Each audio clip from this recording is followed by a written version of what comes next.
And the American people do have other concerns that we ought to be thinking about and talking about. Respectfully, Madam Secretary, I think when Condoleezza Rice appeared on The View, things felt a little different from the start.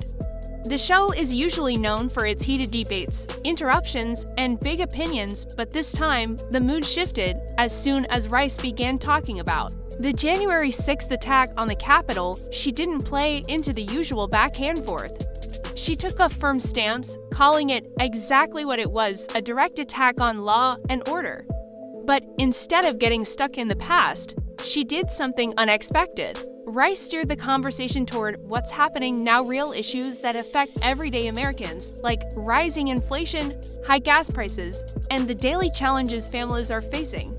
It was clear she wasn't there for drama. She wanted to refocus the discussion on what actually matters.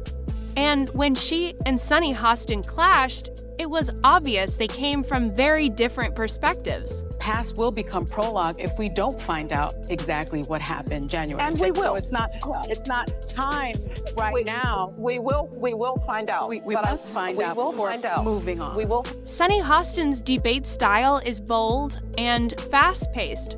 She often jumps in, eager to make her point and drive the conversation. Condoleezza Rice, on the other hand, brings a completely different energy with her experience as a former Secretary of State. She speaks with quiet authority, calm, composed, and precise. She doesn't need to raise her voice to be heard. While Sunny often leads with strong opinions, Condoleezza leans on logic and clarity. She's used to high-pressure discussions, and it shows. This contrast in styles set the stage for a truly compelling exchange. The View is rarely quiet. The panel is known for loud, overlapping debates, and this episode was no exception. Sunny led the charge, ready to dive into every topic. But when Condoleezza Rice joined the conversation, the tone shifted. She wasn't flustered by the usual chaos. When the topic of January 6th came up, Rice addressed it directly and firmly. But instead of getting stuck in political back and forth, she calmly steered the conversation toward the real issues facing Americans today: rising inflation, gas prices, and the struggles families deal with every day. This wasn't a typical View segment. Rice took control of the narrative, reminding everyone that real-world problems shouldn't be drowned out by political drama. And then came a moment that stood out when Condoleezza gently but firmly told Sunny, respectfully, "Let me finish." The room went quiet. It was a clear sign this wasn't just another guest appearance. Rice was there to shift the tone and bring balance to the conversation. You're going to overcome it, and you are going to be anything you want to be. And that's the message that I think we ought to be sending to kids. One of the worries that I have. Sunny Hostin wasn't prepared for someone as composed and direct as Condoleezza Rice. When Sunny tried to interrupt, Rice stood her ground calmly, firmly, and without raising her voice. She wasn't trying to shut Sunny down just to win an argument. She simply wanted to stay focused on what really matters. With a steady tone, Rice pointed to real-world concerns: inflation, rising gas prices, and the challenges families are facing across the country. Her calmness stood in stark contrast to Sunny's growing frustration, creating a tense moment that had the rest of the panel quietly watching.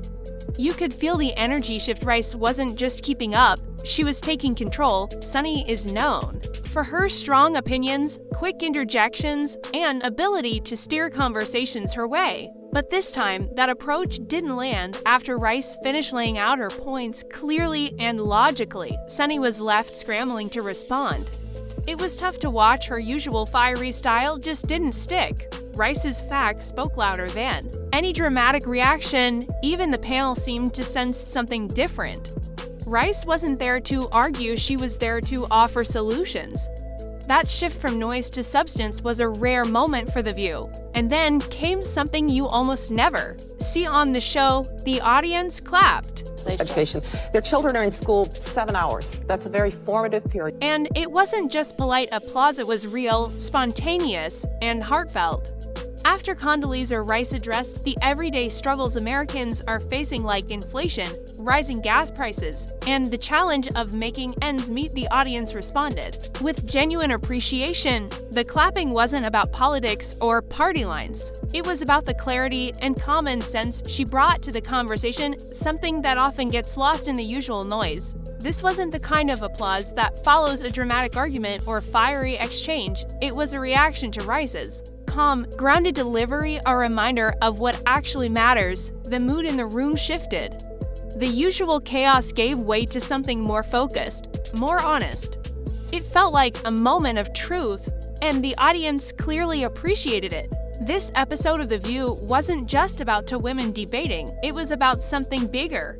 Too often, media and political shows drift into endless rehashing of past events, losing touch with the real issues people face every day. Rice's presence was a reset. She brought the conversation back to what's impacting people now: job security, gas prices, the cost of living. While Sunny Hostin focused on past political events to make her point, Rice redirected attention to current, pressing problems. It wasn't just a clash of personalities, it was a clash of priorities. Rice stood firm in her belief that we can't let political drama drown out the issues that truly matter. And it wasn't just the audience who felt the shift, the entire panel seemed to pause. Joy Behar, usually quick to jump in, stayed quiet. Even Whoopi Goldberg, typically the calm voice of reason, didn't step in. The moment spoke for itself. The way that we're talking about race is that it either seems so big that somehow white people now have to feel guilty for everything. And then there was Anna Navarro. Her nervous smile said it all. As Condoleezza Rice calmly took control of the conversation, the usual chaos that The View is known for came to a sudden stop. It wasn't just what Rice said, it was how she said it. She didn't raise her voice or throw around dramatic sound bites. She laid out the facts clearly and calmly, pointing out that issues like inflation, gas prices, and the cost of living deserve far more attention. The panel, clearly caught off guard by her steady, no-nonsense approach, couldn't deny the impact of her words. In that moment, Condoleezza Rice didn't silence the room with outrage, she did it with logic. Her exchange with Sunny Hostin wasn't just a personality clash, it revealed something deeper about how political conversations are often handled in the media. Too often, shows like The View focus on drama, conflict, and headline-chasing debates, rather than the real-life issues Americans are dealing with every day. Rice exposed the flaw in that approach. Instead of going in circles about January 6th or engaging in partisan theater, she redirected the focus to what matters now: rising costs, job insecurity, and the economic pressure families are feeling. Across the country, her presence on the show was a clear reminder that while past events should not be ignored, they shouldn't overshadow the present struggles so many Americans face. Rice's message wasn't just a political opinion, it was a wake-up call to the media: stop feeding the drama and start focusing on substance. If anything, her time on The View was a masterclass in how to shift a conversation and how to make sure the real issues don't get lost in the noise. Parents ought to have a say. We used to have parent-teacher conferences. We used to have PTAs. There are lots of ways for parents to be involved, and they should be. My parents never thought I was going to grow up in a world without prejudice, but they also told me that's somebody else's problem, not yours. One thing became crystal clear: this was a defining moment not just for Condoleezza Rice, but for Sunny Hostin too. Rice didn't just end a heated exchange. She shifted the entire tone of the conversation. For Hostin, who's known for quick interruptions and bold statements, it was a rare moment where her usual tactics didn't land. Rice's calm, focused approach made Sunny's performative outrage feel out of place. But this wasn't just a political disagreement. It was a clear sign of something bigger, a shift in how audiences respond to media. While The View often leans into controversy and catchy sound bites, Rice stood out by being calm, thoughtful, and grounded in real issues. Her presence was a powerful reminder that everyday Americans care more about real problems like the cost of living, inflation, and job security than political drama. It left viewers with something to think about. Rice's appearance was more than just a standout TV moment. It was a wake-up call not just for Sunny Hostin, but for the media as a whole.